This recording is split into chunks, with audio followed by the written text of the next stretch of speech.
The Bhagavad Purana contains a story of the goddess Kali, arguably the most subversive and dangerous of the Hindu goddesses, and some say the most powerful.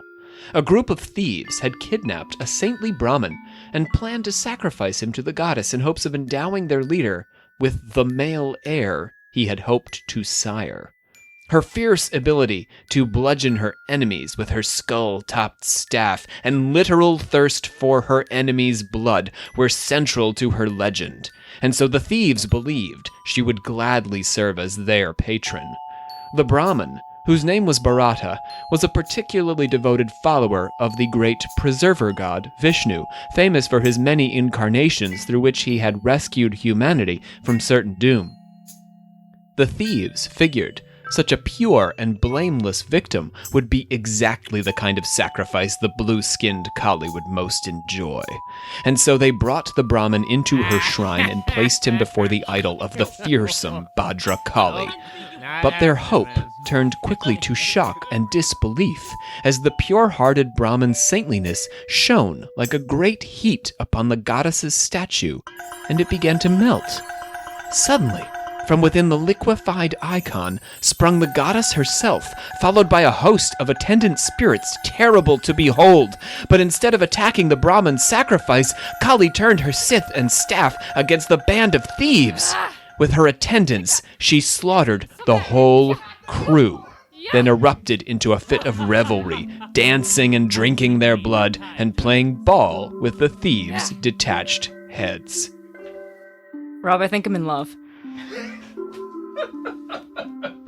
I was expecting the metal sound, but I'll take that too. The story. Anyone else in love? I too am a big fan. Aesthetically, she just is everything. Everything. Everything. The She blue is- skin, the arms, the heads, love it. She's the literal sister's aesthetic. She's a Scorpio queen. She's the love of my life, Rob. The Scorpio times. The story of Kali and her band of thieves reveals much of the goddess's complexity. She's often misunderstood and misinterpreted. As the thieves demonstrate, they believed that the goddess was responsible for perpetrating the kind of violent death she visited on them and would favor a band of lawless robbers. But she's actually a representative of the devas, or gods, the divine power that animates the universe. Her sympathies are actually with the Brahmin, and she becomes his savior, not his murderer. She visits her wrath and violence on the asuras, or demons, who seek to depose the gods, and in this way, she preserves the world as we know it and advances the cause of universal enlightenment. She is a slayer of demons, but threatens the world she protects by becoming drunk on the blood of her victims and running wild. There it is. Olivia's nodding approvingly. It's very appropriate. In Hindu mythology, Kali is often a kind of apocalyptic figure, and that's why she figures into our apocalypse stories here, our series on the apocalypse, episode 2. Although the age of Kali, the final era in the Hindus' cosmic cycle before the world comes to an end, is not actually named for her. So the age of Kali is the final age in the Hindu cosmic cycle, but actually has nothing to do with the goddess Kali. It's named rather for a demon. The reason that I want to talk about Kali is because she dances the dance of destruction along with her counterpart Shiva, and her name refers to the fullness or completion of time. So the word Kali it translates to the fullness of time. So the identification with Apocalypse is complicated by her role as a purger of evil and preserver of good. She's a kind of powerful and protective mother, but she is also potentially a destroyer. Worshippers in Bengal also call her Kali Ma, or Mother Kali, an earth goddess who nurtures them toward enlightenment. So on this episode of Occult Confessions, we set out to discover the many meanings of the goddess Kali, to hear her exploits on the field of battle against the demon hordes who have driven the gods from the three worlds, how Christian missionaries tried to dismiss her as a demon herself, and why the Tantric agoris worship her by eating forbidden food and engaging in illicit sexual acts. What were the forbidden foods? Yeah, like hamburgers and stuff. Not like apples or... I don't think. No, it's not. These are not Christians. What about like a pie? Christians can also eat pies and apples. Apple pie? That's all good. That's good for everyone. Everyone can eat that. America. I can't eat apple pie. You're not American. So people with gluten issues are not American, John? Yeah. You start with a hot take, man. Yep. Celiacs. I make not an entrance. Americans. Nope. I feel really Not attacked citizens. right now, and I don't know what to do about it.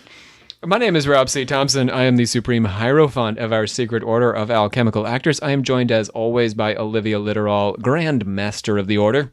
It's Scorpio season. Yeah, what did you say? You said that Kali is Scorpio goddess? Well, a lot of people, like, if you see people associate different, like, gods and goddesses to the different, like, zodiac signs, for some reason she's always, a lot of times, associated with Scorpio. I think it's, like, the whole death, transformation, sex, power thing. It's like the death tarot card. So, kinda. but do Scorpio. other Hindu gods get into the mix of the Maybe. astrology? Like, is Vishnu in there and Ganesha? And... I don't know. I'm sure it's a lot of, like, Greek, Roman. So Kali's like one of the few Hindu gods that gets in the mix? I mean, Scorpio also kind of gets a short stick because they get Pluto too, you know? Pluto's the short stick? You mean because of that whole planet thing? Yeah, it's a controversy, I guess, right? Also sitting with us, we have Brianna Litteral, our metallurgic prophet. Hey guys, I'm not a Scorpio. I'm a Capricorn, so what does that mean for me? I don't know. Nothing. I only know I'm What- Scorpio. why does- Scorpio season. Why It's am not I Capricorn nothing time. this episode? Can I just give you a Hindu god at Yes, random? I something probably shouldn't do this. cold I'm gonna and step on some toes. Oh, it has to be goat-like. cold and goat-like? Oh, Like well, me. you're a goat, so I am a goat So something with hooves? and very hard-headed. there's that. Isn't there bitch there's a that- horse-headed god? I can't remember the name offhand, but there is a god with a horse head. There's the goat Oh. lady that There's a suckled Zeus. That's not a Hindu god. Oh, we're going with Hindu. That's right. Also, John Cook, what are you? You're the sylph of the air, but you're not Also anymore. the patron The progenitor. patron progenitor. Yeah, you're the Oh, first that's- title change, first elevated title. Yeah. That means I'm special and American. Because you don't have celiac disease. Yes. All our love to people with celiacs. We, the members of the Secret Order of Alchemical Actors, do solemnly commit ourselves to a full and honest telling of the history of the occult as far as we know it. All right, Olivia, plug us in. Plug.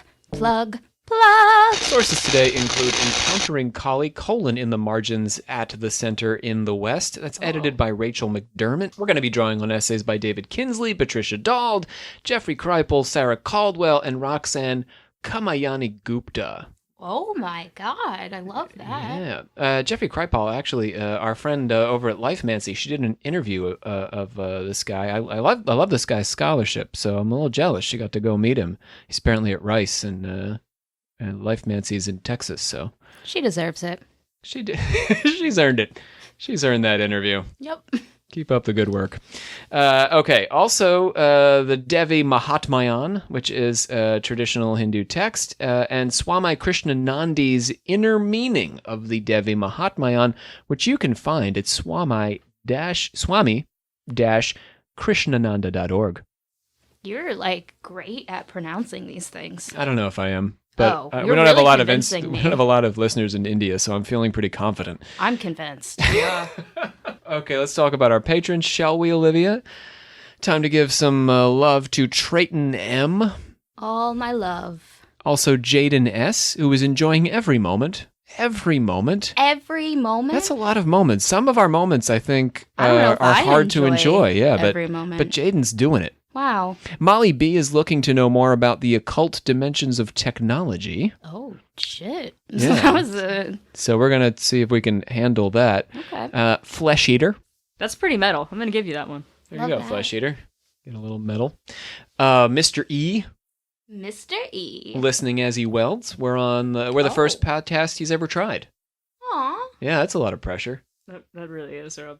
But I guess it's working out. Aw. Well, you keep it up. You weld away. Shane sent us a spooky hello from his rock band in Florida. He's listening to our occult rock series. Yeah, how about that? Wow. They're listening to us on Patreon as we speak. Wonder what his band's its name is. Except if you're Shane, and you're probably listening to our Kali episode as we speak. Woo! Shit, wait. Oh, wait. That hurts me. You could just have them both on at the same time, though. Yeah.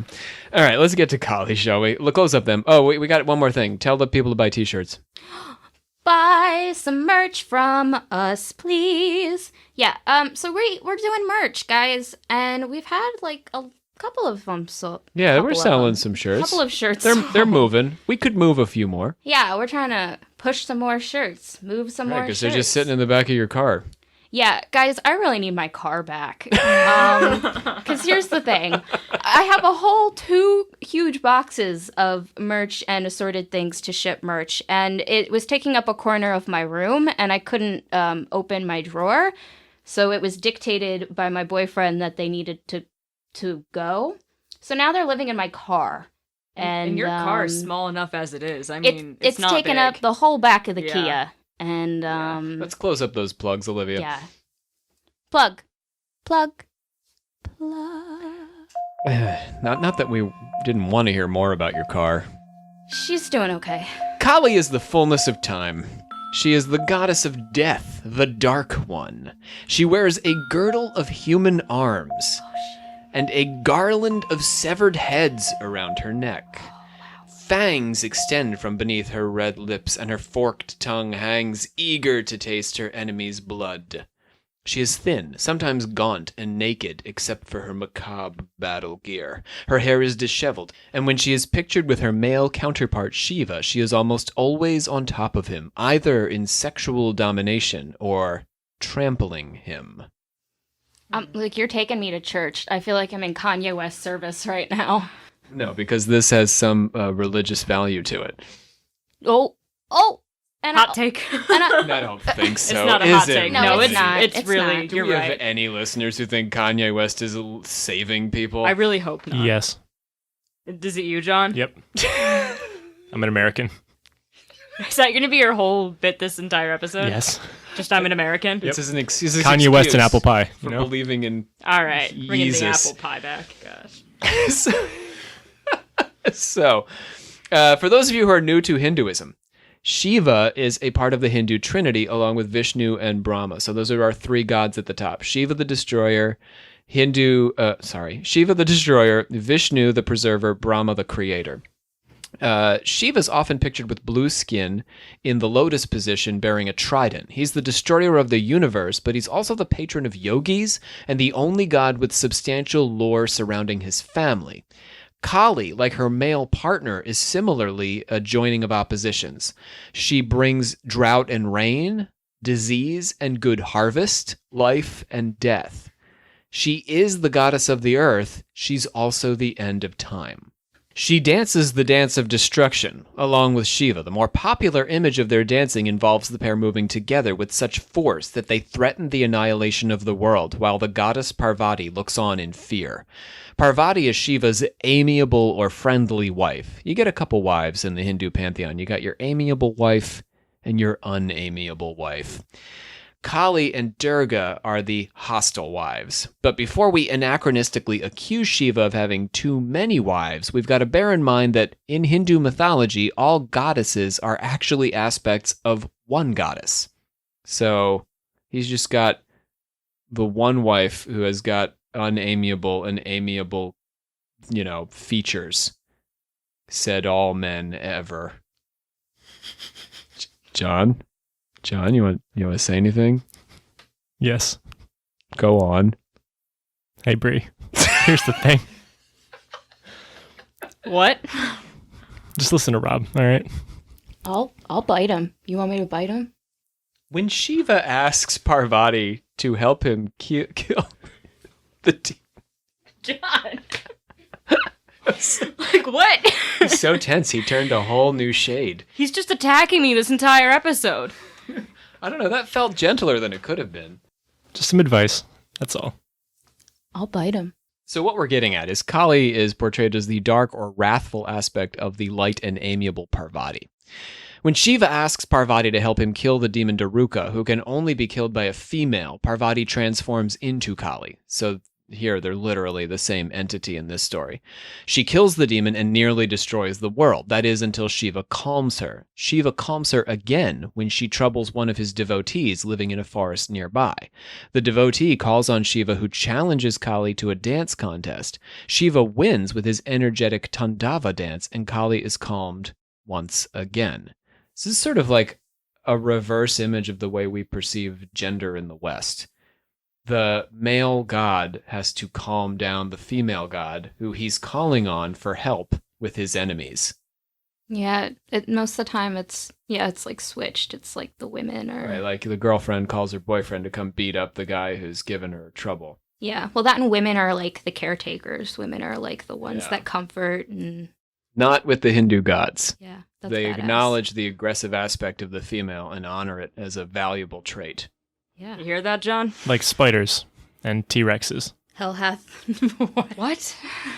Kali, in the dominant position over Shiva, is often considered more fierce and dangerous than the male god. Parvati calms Shiva, tempering his antisocial and destructive tendencies, but Shiva must calm Kali, as we're talking about here.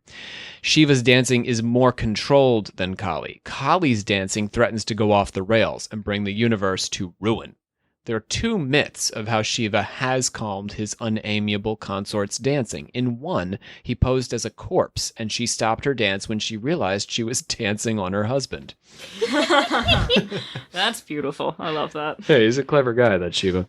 In the other one, he posed as an infant, and she stopped when she saw him wailing and suckled him at her breast. I'm just imagining him like full form, just pretending to be an infant. Like not in the form of an infant. Whole Just, big guy. Yep. Male diaper, like adult diaper Oh, yeah. situation. Yeah. At first Got the I was bonnet going and to everything. say, oh, but then you said that. Now it's kind of gross. Yeah. Yeah, there's definitely a fetish channel for that. So the corpse and the infant exist outside the boundaries of controlled social existence. Think about that for a second. When you're dead, and also when you're an infant, we don't expect you to follow society's rules. As a corpse, you're allowed to not make it into work that day. And as an infant, you can just like scream and grab people's boobs and What a life. wet I yourself know. in public. That's all fine. So these, the corpse and the infant place the goddess on the margins. Kali's associated with the marginal, and this may be a product of the fact that she is excluded from worship by high caste Indian males. She is popular among people outside of this very narrow, powerful group.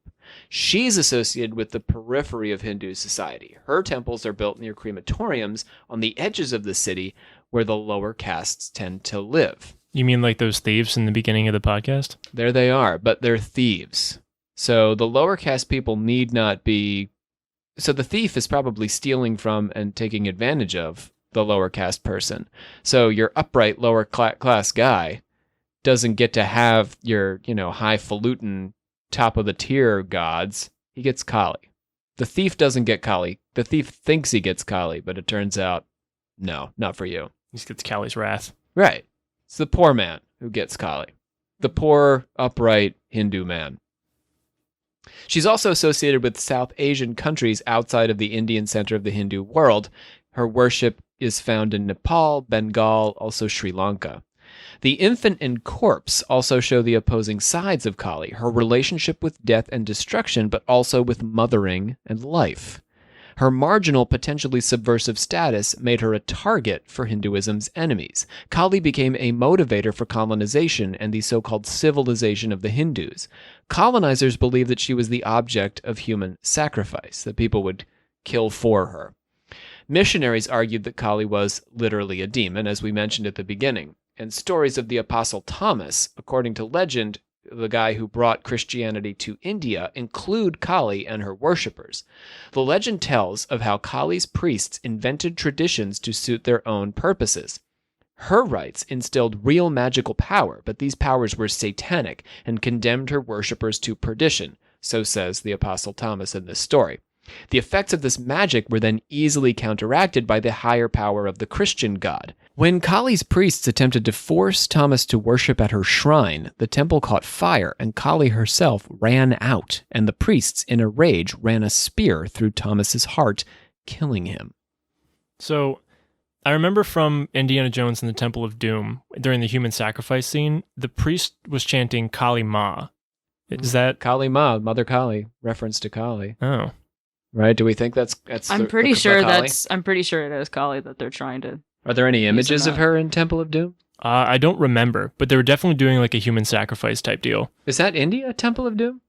It's around that area. Yeah. It's like Southeast Asia. Yeah, perfect. Yep, and it's Kali. Probably Kali. Yeah, I think so. But is that like misinformed because you I was said about to say, the yeah. human sacrifice aspect? Oh yeah, that's totally drawing on the Western misinterpretation of what Kali's all about. Okay. Yeah. Steven Spielberg. Because that was my whole Oh, impression of that's Kali fucking when I was younger, was from that movie. Yeah, Kali. Yeah. Yeah, it's what you would experience, right? So popular culture is full of lies. Mm. We sort of do that a lot, so that's a theme, right? Satan. Specifically Steven Yeah. Spielberg. Right. Satanism is misunderstood. Not that I'm a big fan of Satanism anyway, but Olivia is. Yep. Voodoo is wildly misunderstood, and I am Yeah. kind of a fan of voodoo, Santeria. Like, these are all wildly misrepresented. So that makes sense. Also, of course, India will be wildly misrepresented. Yeah. Thanks, Brits. Buddhists and Jains, who often practiced ahimsa or advocated for vegetarianism, found Kali's blood drinking ridiculous. Because, they don't even kill bugs. That's ridiculous. These are the guys who would like gently sweep the temple steps so that they don't accidentally step on a bug on their way in. I want to be that person. Who really sweeps the badly. steps? I just don't. I wish I could just not kill any bug. And you're a Satanist. Yeah. I mean, that's like okay. Isn't that a little contradictory? Bug didn't do anything to me. So you would extend your ethics that far? Yeah, sure. You're But getting- if like a spider is like really in my shit, like he's gotta go. I'm baffled. I'm baffled I'm now. so confused by you. I really try really hard to like, this, Brianna. Like I try to catch bugs and let them out. Well, yeah, I'm, that like, But a makes really sense. crazy about that. spiders are good for you. Spiders are great. Oh no, but if it's like one that I'm like, he's like scary looking, like it has to be Oh. like. Remember that time, John, that I let that massive poisonous spider outside? Yeah, you mean the Yeah, brown no, recluse? no, Yeah. no, no, no, You no. let a brown recluse outside. Yeah, I did. You remember when I picked up a wasp and carried it like 300 yards to It the was forest dying, so that and I it was could... really happy to be carried. It was sad. You If- guys and your ahimsa. No, like if he's on my bedroom ceiling, like he's gotta go. Get a cup and take it outside. He's gotta go. Buddhists and Jains. What am I talking about? Okay, so they found Kali's blood drinking. So she's just a little too murderous for these guys. So for the Buddhists and the Jains, she's too murderous, not for our Hindu believers. More like she's too metal. All right, yeah, take that, Buddha. So she appears carrying a skull in Buddhist and Jain narratives as a demon tempting the Buddha himself or other heroes on the path to enlightenment. So she'll just pop up, be like, hey, you want to kill some things? And be like, no, we are Buddhas. In each case, she is defeated by the meditator's intense concentration and resolve, which is pretty much how you defeat anything if you're a Buddhist. You just think really hard about it. Because it's all inside you, really. It's your attachment to things. You got to just get over that and you'll be good to go. That's why I'm not a Buddhist. Then on to the Devi Mahatmya. The Devi Mahatmya. Oh, that sounded good. Cool. Some of Kali's most famous exploits are recorded in the Devi Mahatmya.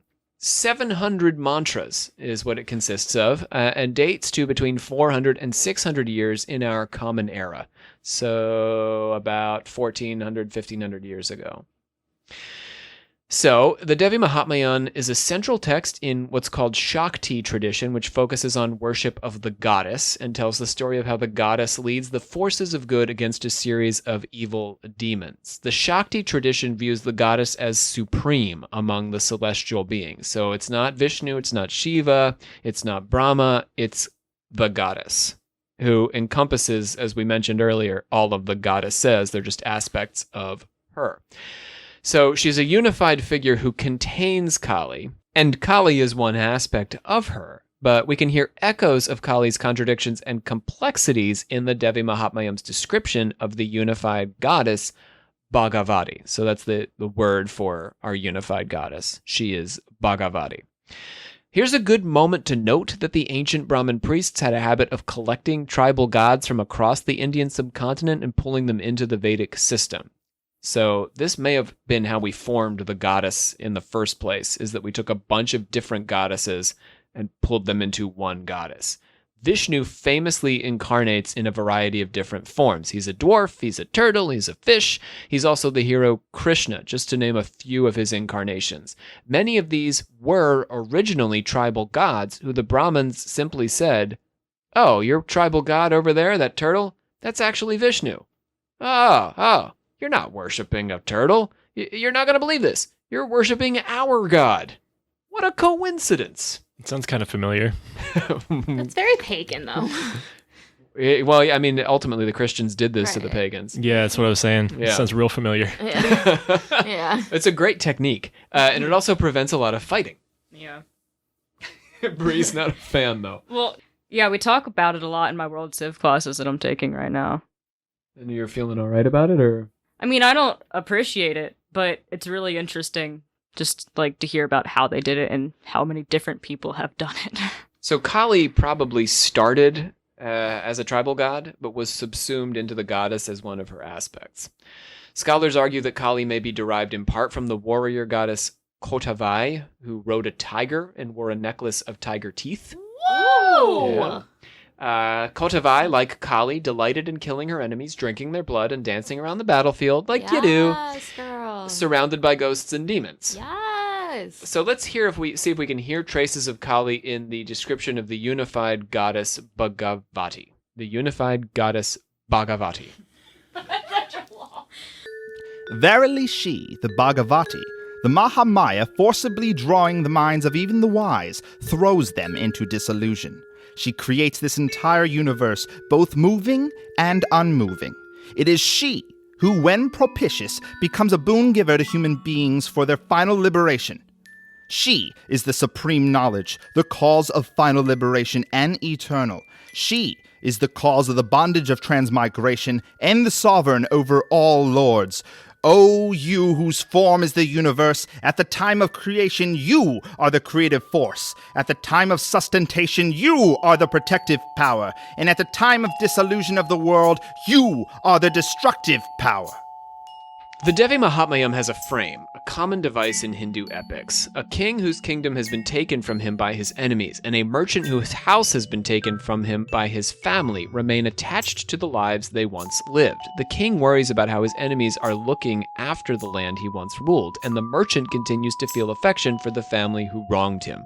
So in the frame story for the Devi Mahatmya, we've got two male figures who have been separated from stuff, and they continue to have attachment to that stuff. Even though the king doesn't have to rule anymore, other people are doing it. Even though the merchant has been, screwed over by his family, he still worries about them.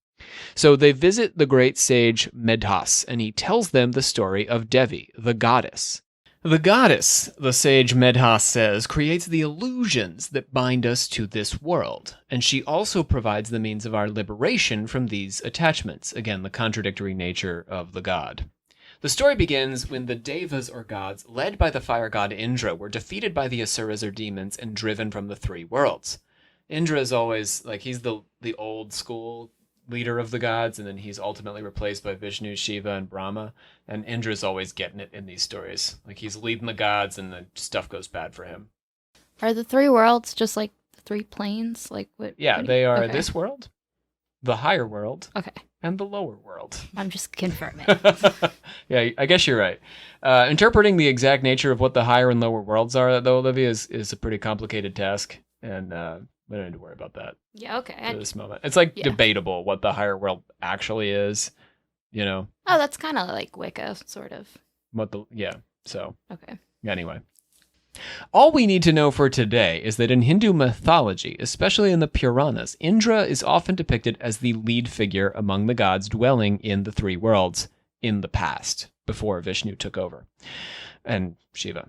The writer records the past deeds of the gods for a time in which Vishnu, Shiva, and to a lesser extent Brahma are the dominant gods, and so they appear in these stories as above or apart from from Indra and the other gods. So in other words, the stories are written at a time when the three gods, the Trinity, are in charge, and everybody worships them. But they're writing about a time before they were in charge, about the benighted past. Do you see what I mean? So in the Devi Mahatmya, Brahma brings Indra to Shiva and Vishnu when the demons lay the devas low to appeal to them for help. So Indra, old god, he's having trouble. He can't beat the demons. So who are you going to call? Hindu Trinity. It's kind of That's not the how same that goes. ring, but not really. That was a little rough, Rob. Hindu Trinity. Hindu Trinity. Is this getting borderline offensive? I can't tell. A little bit. I don't really But know. I think we're just Are gonna we let him. westernizing. We're just gonna let it keep Westernizing. happening. Bill Murray. What about him? So, is he part of the Trinity? Just Shiva, Vishnu, and Bill Murray? Like Brahma Murray. Brahmurray. Brahmurray. Brahmari. We don't have to worry about Brahma so much because he created the universe and then he sort of got out of the way, so he won't come get us. But Vishnu or Shiva might. Like Shiva definitely would come get us. That's why I included them. Okay, good. So when Vishnu and Shiva heard about how the demons, led by the powerful Asura Mahishasura, What was that? Mahishasura, You're Sounds not like- as confident on that one. yeah, It's like Worcestershire sauce. Mahishasura sauce, who, we don't have to worry about him either because he's going to get his butt handed to him, who, legend told, no man could kill. Mahishasura, Worcestershire, had wrested the three worlds from Indra and the other devas. So Mahishasura comes in, takes the three worlds. We keep revisiting this moment. But when Vishnu and Shiva find out about it, they become enraged, which you don't want. You don't want to see them angry. So in their anger, they exude a light, and the devas begin to as well. So everyone starts exuding light in rage. And all the light joins together to form the goddess, Devi, riding a lion. Yeah, that worked out pretty well. And the demons see her, and they battle her. Of Right away. course. Yeah. Her sighs become her battalions, though. So she sighs forth battalions of soldiers. I wish I could do that, man. And they join her against the demons, and she defeats the demons, doing great violence to them, killing them and maiming them. Woo! So the gods just exuded a female energy that did their dirty work. I know that's right. It was light metal. I was about to say louder and prouder for There's a- women. I was mostly just saying, like, you know, she's lions and shit. No, I know, but like, that's a badass lady. Yeah, that's what the medal was for. Yeah, I know. Mahishasura took many forms to try and defeat her, including an elephant, also a lion, arriving at last at the form of a buffalo. She trapped Mahishasura the buffalo under her mighty foot, and his true form emerged, coming out of the buffalo's mouth to do battle with her. Are like buffalo like important? Like, is that an important symbol to like an animal to Yeah, them? it's in the or- animal pantheon, and all animals have sacred components to them in the Hindu world. I was just wondering if it was buffalo for a reason that won out. I'm more focused on the fact that the true form came out of its mouth. That's so cool. No, yeah. I guess I just want to know why a buffalo. Why that was Does it. that not seem badass enough? No, for you? it does, but also a elephant is And a lion. Those are I was about to powerful. say, why would he turn into a lion when she's riding a lion? Yeah, that Huh. seems contradictory, doesn't Yeah. it? If he had had you there. He would have thought better of planned that. out Could have differently. saved Did you that not? whole incarnation. He didn't get much of a chance to do battle with her when he came out of his buffalo form's mouth because she just chopped his head off. Oh. Yeah, this wasn't even like a big moment. She just, it was like a couple of lines of the text. And then Bhagavati reached down and chopped his head off. Who cares? It was a buffalo then. I still care. Hardly matters. And the devas praised the goddess. You are the origin of all the worlds. Though possessed of the three gunas, you have none of their defects like passion. You are beyond the comprehension of even Vishnu, Shiva, and the other gods. You are the refugee of this entire world, which is but an infinitesimal portion of yourself. You are the supreme spirit and the primordial substance. Compassion of heart and relentlessness in battle are seen only in you, O Devi, bestower of boons to the three worlds. Pleased with the hymns of praise, she offered to grant them a boon. The devas asked that she should return to protect them against the demons, should they return again, and to grant fortune to those humans wise enough to offer praise to her. The first part of the Devi Mahatmya suggests the power of the feminine to counter and balance the masculine. Mahishasura, a buffalo demon, is a symbol of brute power and masculinity, impervious to male attack. So that comes back to you, Olivia, and your question. Only the female can temper, control, and defeat him. The confrontation between Devi and Mahishasura is the confrontation between untempered aggression and the balancing energy of the feminine. But this balancing of yin and yang is only the beginning of Devi's epic quest, for, as the Devas seemed to suspect in asking for continued protection, the demons come again. The second part of the Devi Mahatmya begins when Indra and the Devas are ousted from the three worlds again. The gods go and sing songs of praise to Devi. The goddess Parvati, amiable consort of Shiva, was at the time bathing and heard the song, and immediately another aspect of the goddess, Ambika, emerged from her body. Oh shit, she was just trying to get a bath in And they came and she praised produced her. a whole nother self? Yeah, she birthed a new her. That bath bomb was bomb then. So euphoric she So euphoric. had a whole, Had a whole thing. yeah. Parvati's bodily sheath. Gosh.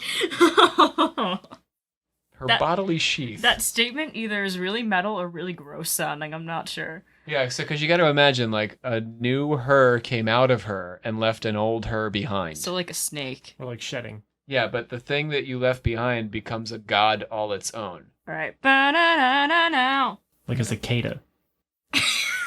Cicadas are gods. Or a Kalika. The first direct reference to Kali in the Devi Mahatmya. So the sheath is Kali. She's the dark aspect of Parvati when Ambika leaves her body.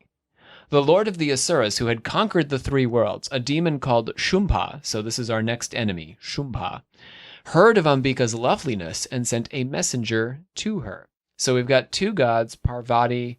We've got two gods from Parvati. One is Kalika and one is Ambika. Kalika, Kali, the dark aspect. Ambika's the light aspect. So our demon lord wants to get all up in that light aspect's business. Ambika, that's bath bomb, right? Yes. Okay, just checking. Ambika asked that he come and defeat her in battle if he would have her as a wife. Like you do. Right? Isn't that what Bree said, John, when you were courting her? Yep. Fight to the death. To defeat her in battle? Oh, to the death. That's sort of... Well, I feel like you should just defeat me in battle. Then how are you both here? You can't have a... You can't get if you... Yeah. Two to How do you know tango. that, Rob? I'm actually dead right now, apparently. I'm a ghost. That's assuming I won. All right. Mom's gonna be pissed. I doubt it, but it's fine. So one of you is dead. Which one? We see dead people, Olivia. We're We- both dead. We Oh, have to... no. Oh. It was a total fight to the death. Yes. So, Shumbha sent his hordes of demons to capture her. That did not go so well, because Ambika's lion, who's still around, by the way, Oh, right. killed them and drank their blood. Everybody be drinking blood. Right, because you got to stay young. Did I mention that the goddess is continuing to ride her lion? Because she is. Damn Most right. Hindu gods have mounts. Like in World of Warcraft. I don't know about What? these nerd things. What is Cal, this? you have a mount? Do you World of Warcraft now? Oh, we're finding Did we something just catch out. Olivia? No, Did I we just catch her in know- something? That's a very things like 2010 thing about to do, isn't it? World of Warcraft. We've trapped her. She's a Yeah. nerd. Oh, Ryan plays, she's been- and I might have been trying out So Classic people a do little still bit, guys. World of Warcraft? That's still a thing? Yeah, they just re-released the classic version for Oh. all those old school nerds. Yeah, bitches be I'm an killing old me all the school nerd. time. Oh yeah, Super old school though. like Super Mario before Brothers. World of Warcraft. Things existed, The John. ancient nerds Things existed. Okay, so the point I'm trying to make here is that all of the Hindu gods had mounts. Mounts. Yeah. Which like is how sick. Shiva was Kali's mount. Yeah, there you go.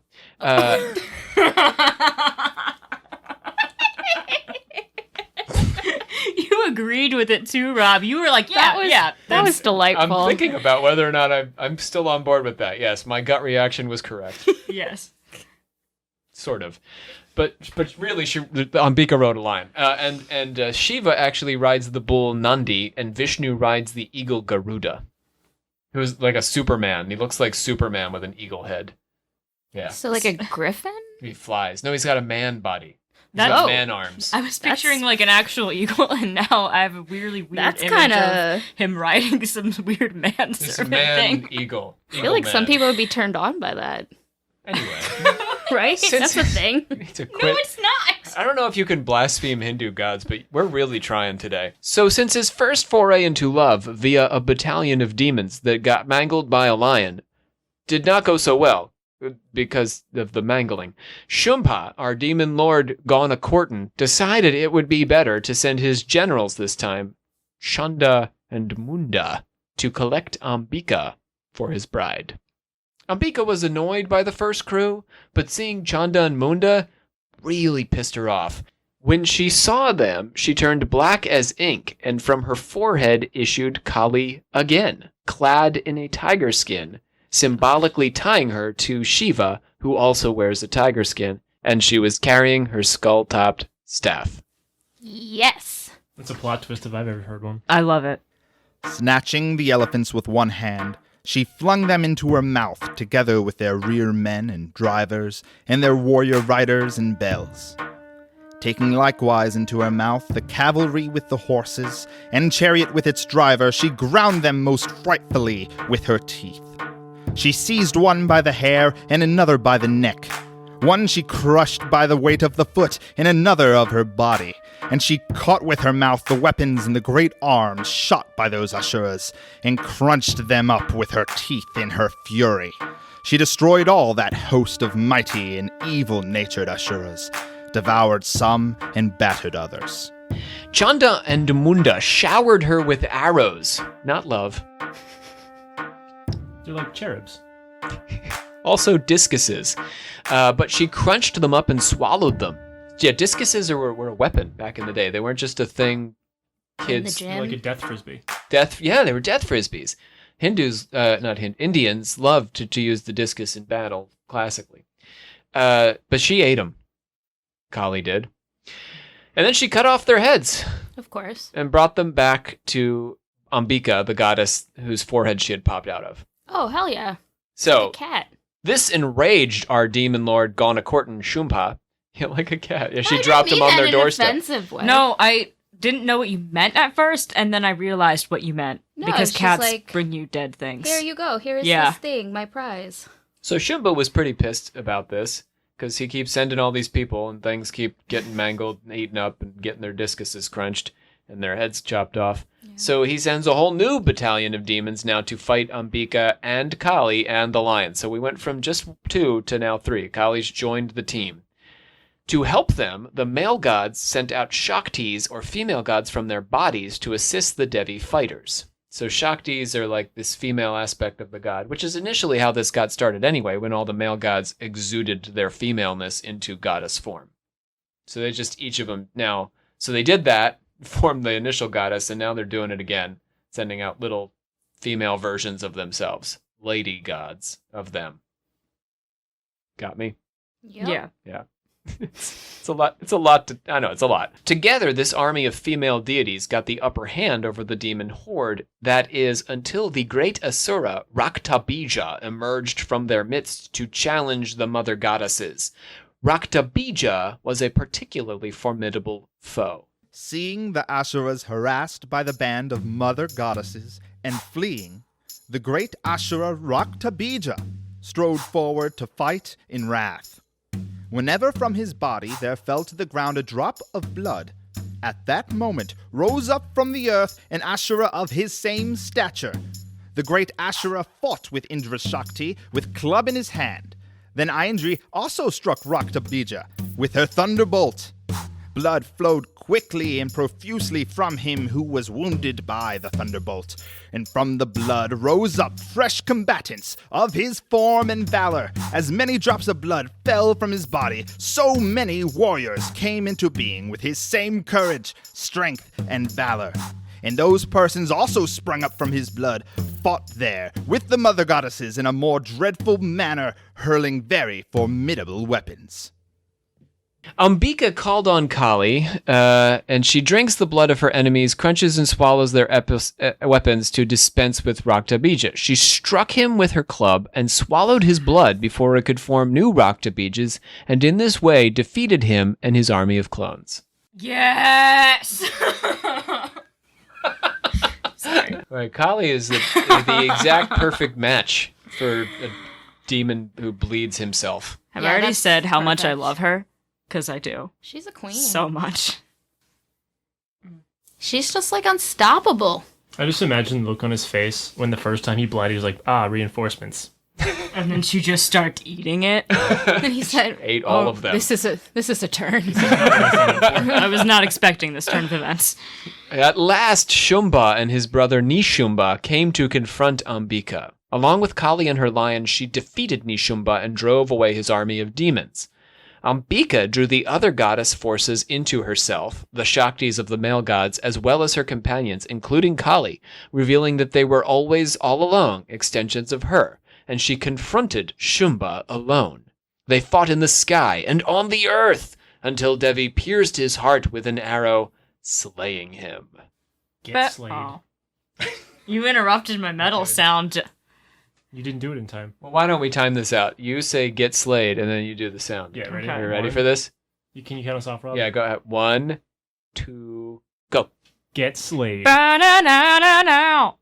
That was worth the wait, don't you think, Olivia? It was very dramatic. Thank you. Yeah. So the Devas praised her, and she promised to destroy all demons to come. My favorite one of these is a demon. The prediction was that it would appear as a collective bee form, consisting of innumerable bees. Oh, I thought you said beef form. Like, not his A form? His bee form. His B form? Please fill out form B. It's just a horde of bees, guys. Or of beef in John's imagination. Yes. What if you had a bee allergy? I mean, or a beef allergy. It's frightening, right? This Yeah. is terrifying. Innumerable bees. Innumerable. I like bees, though. You can't count them. That's how many bees there are. Are they like bumblebees? So they're just like bumping into everything? But they're one demon. We need that because they're That'd going be cute extinct. if they were just bumblebees. They'd just be bumbling around all cute. It's just a demon. All right. In praise of the goddess, the sage says, She indeed takes the form of the great destroyer at the proper time. She, the unborn, indeed becomes this creation at the time proper for recreation. She herself, the eternal being, sustains all. The goddess Devi has a supreme power to annihilate demons and elevate the soul and the universe. Kali is an aspect of that power. Perhaps the most significant aspect outside of the purified Ambika. That's Kali.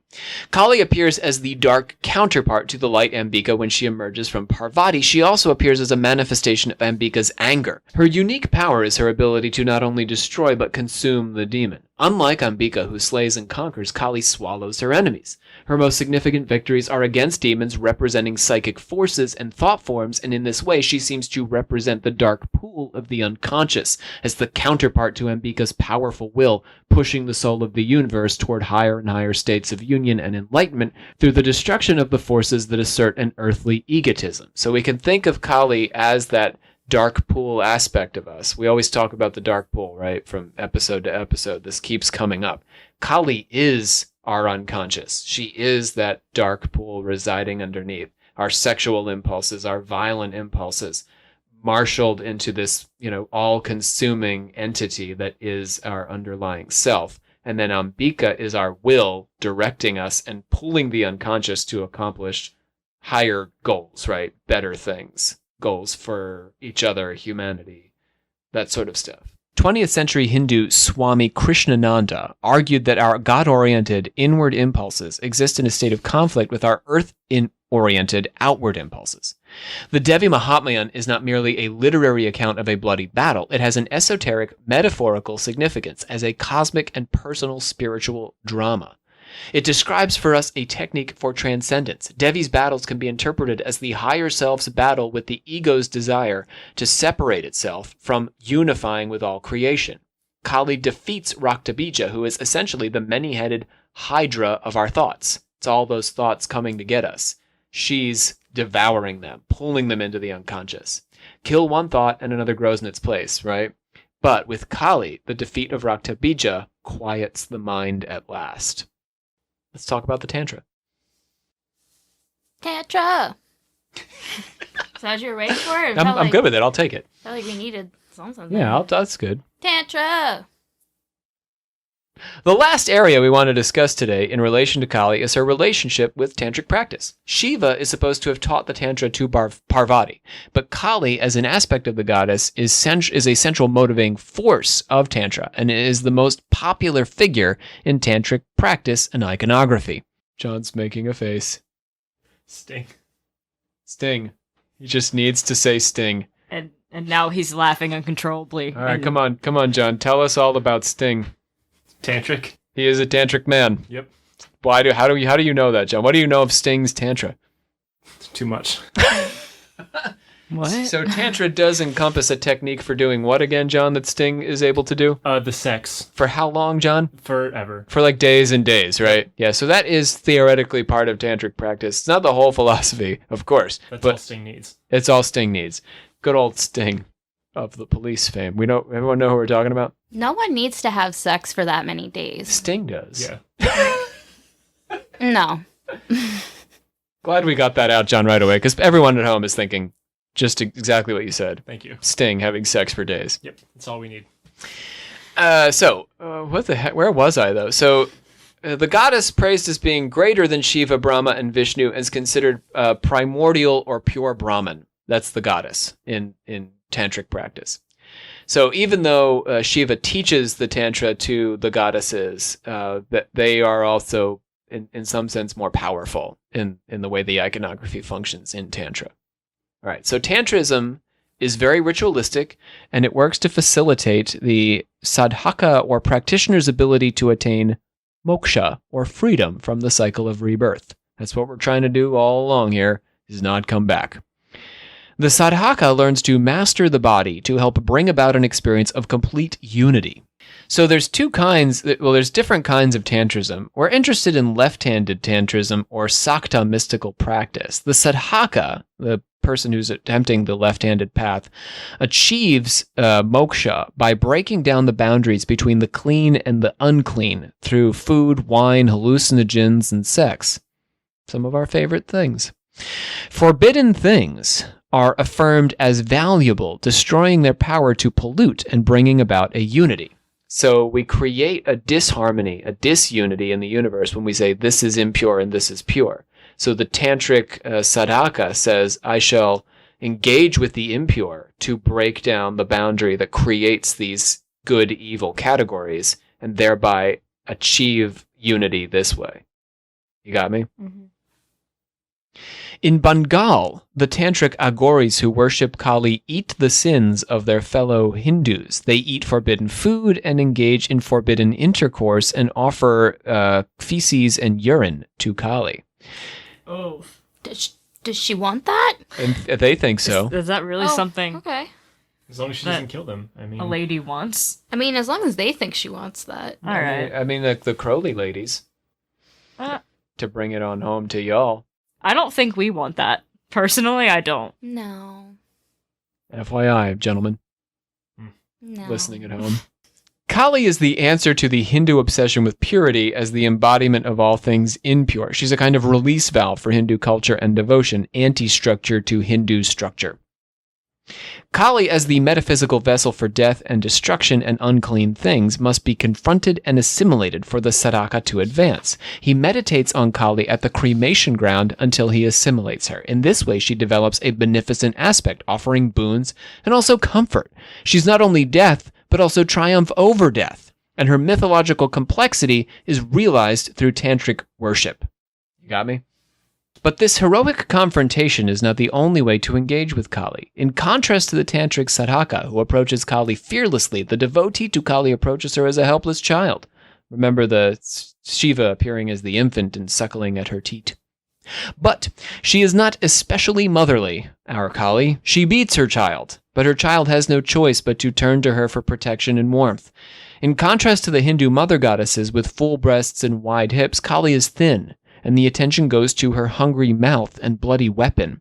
The mother goddess gives life. Kali takes it.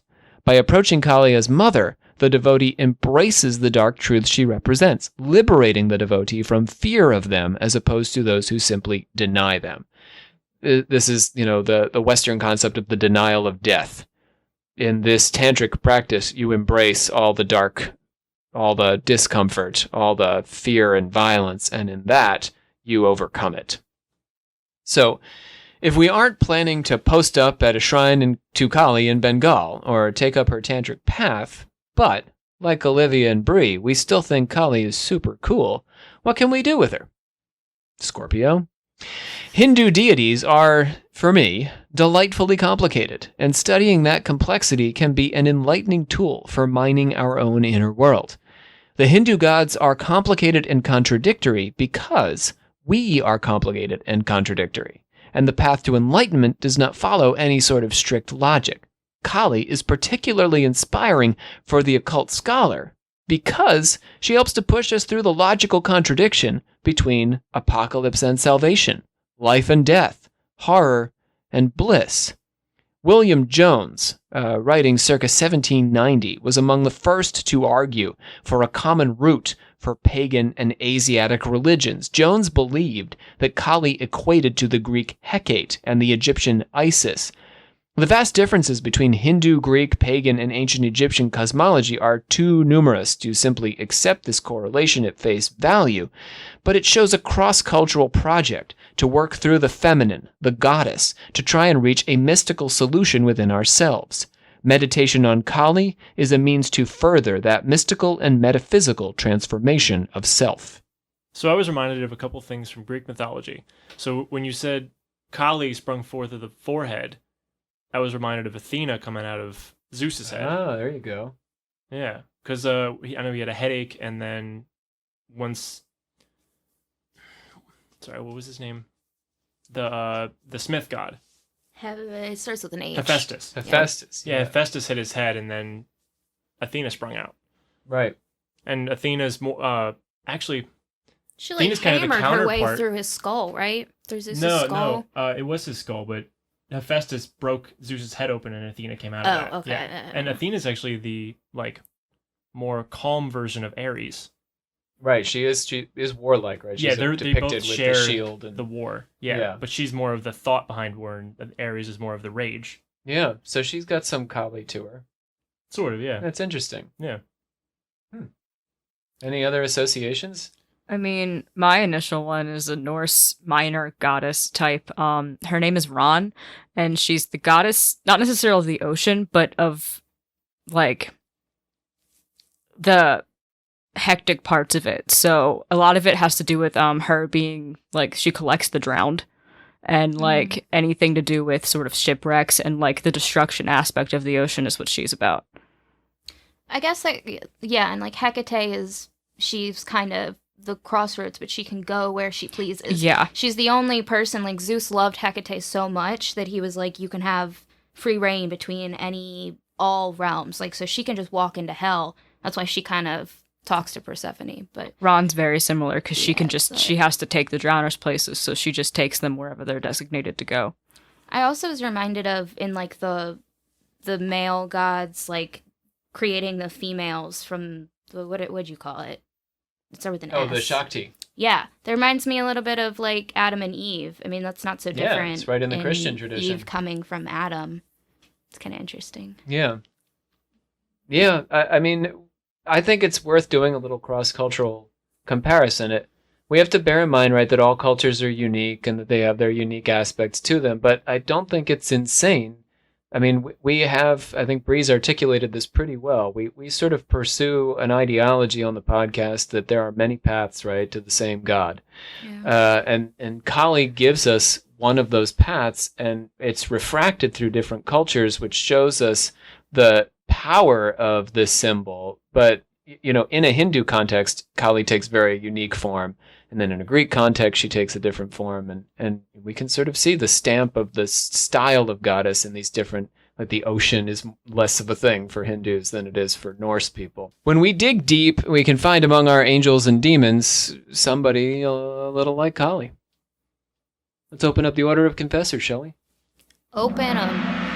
You don't have to do anything. I know, but I feel it feels empty. We want to start by announcing that we're in the process of collecting your occult confessions for a special episode. Your occult confessions. So Olivia's got this going on the social medias, and we've been Yes. collecting some different stories from some of our listeners. We got a Swedish story the other day, which is super we've cool. got one. And there's a couple coming in, so something to look forward to. I just forwarded one to you, Olivia, by the way. Oh, did you email it or I forwarded it through what does that email. Okay, Yeah, thank that's you. how we email. It's an email thing. You could forward. Our to listeners other don't need to be things. bothered by this. Okay. We're hoping to do a listener-driven episode is the plan on a regular basis starting next year, and we want to get it going. So suggestions from listeners, ideas, or topics they'd like to know a little bit more about, and your own occult experiences. We want to start featuring them. So I've been sitting on a bunch of material, also requests, and we've got a book on sigils to review that our new friend Emily, the publisher, sent us. Our friend Darren sent us a bunch of good information on British werewolves, and Gary Wee has got us poking around for the origins of video game ghosts. Gary actually let us know that both James and I were right on our Chinese medicine episode. I thought the Poes in Zelda games are named after Edgar Allan. James guessed that it was from the Chinese term for an element of the soul, and as it turns out, could be either or both. Oh, That's wow, what that's Gary really told cool. us. Yeah. So I've set the alchemical actors the challenge of tracing the history of video game ghosts, and at least 2 of them have taken up the challenge. It's a process. Nobody wants to talk about Pac-Man, but we'll work that out. Let's do some words of thanks here to our reviewers. We've got Robin Rosehips. She says, "Good job, well done, very nice, A+." A plus. Robin's been looking for an occult podcast and has at long last found us. Welcome home. And we're glad you found us, Robin. Welcome. And we've got a bunch of anonymous reviews too, and thank you. They're all 5 stars, so super cool. We can't thank you individually because you're super anonymous, but I appreciate that. I do a lot of anonymous 5-starring in the world of podcasts. Also, no, I actually don't leave 1-star reviews, but I feel like I want to sometimes. Oh, tea. But I'm a white lighter, Olivia, so I don't want to put that in the universe. A white lighter? I've said this many times on this podcast in contrast to the Satanist perspective. Oh, okay. We just did that. We're doing the rock and roll thing, and you say white lighter, and I literally thought like a white lighter. Like a lighter to light cigarettes? Yeah. I don't. James Dodge is listening on Spotify, and he sent us an email rating because he's on Spotify, so you can't rate it. So he emailed Email us rate? 5 stars, love it. Aw. Also, he's an atheist, which I thought was super cool because We don't have a lot of those. we don't have a lot of those on the Which is podcast. We proved that surprising. the soul exists for a while, which maybe atheists are cool with as long as there's not a God. Yeah. Well, thanks, that's James. We're debatable. delighted to have you, James. Either way. Welcome. Leanne has been taking us along with her for her Inktober adventures. She's Inktobering things, Oh, Well, that's wow. really cool. and she listens to us while she inks. Why is she? While she inks. Why she inks is up to her. All right. Also, longtime listener Ayla Stout let us know she's getting all my references in our Apocalypse series. So in the last episode, she's getting the Rob references because I guess she's 30. Nice. It's been a couple of, right, so I've got the 30s listeners. You've got the 20s listeners. Ayla, I was actually a couple of years ahead of you. I want to let you know on Y2K. So also, we and I are not that old, Ayla. We're not that old. So don't let those kids tell you otherwise. Let's close it up, Olivia. She's closed. You don't want an opening for it, but you want to close it? I want to close the episode, man. I hereby adjourn and declare closed this meeting of the secret order of alchemical actors till such a time as we get together and do it again. This is always a test of my memory to see if I can remember exactly who did voices for us. James Kaplanchis definitely did some heavy lifting for us today as our sage, talking about the Devi Mahatmya, and I think with a really interesting character he came up with there. So thank you, James. We also had Faith Barry, Dan Rosendale, Ian Sheridan, and Nathan Bobitka all doing some voices of thieves and people, being punished by Kali and stuff. And Kali. So super cool. Thank you guys. Beautiful work. Joining me around the circle, we've got Olivia Litterall, our Grand Master. Check out the merch and send me your confessions. We got Bree Litterall, her sister, also our metallurgic prophet. Bye, guys. And Johnny Cook, our sylph of the many patrons. Goodbye. My name is Rob C. Thompson. Join us next time when we explore the wild world of rapture and revelation. Ah! Yes, friends. I know we did a lot of Christian stuff last time, but we've got to do at least one episode on the Christian apocalypse. But it's so fun. I want to give it a little na na na na na because I love that subject. Preemptive. Just I'm in not gonna be advance. there. So you're going to give St. John the Revelator a little metallurgic Yeah, I'm not going to be there, love? so I want to just. Yeah. All right. So we'll see. We'll see you next time. We'll hear you. You'll hear us. We'll Right speak to here. you. In your ears. Occult Confessions. Bye.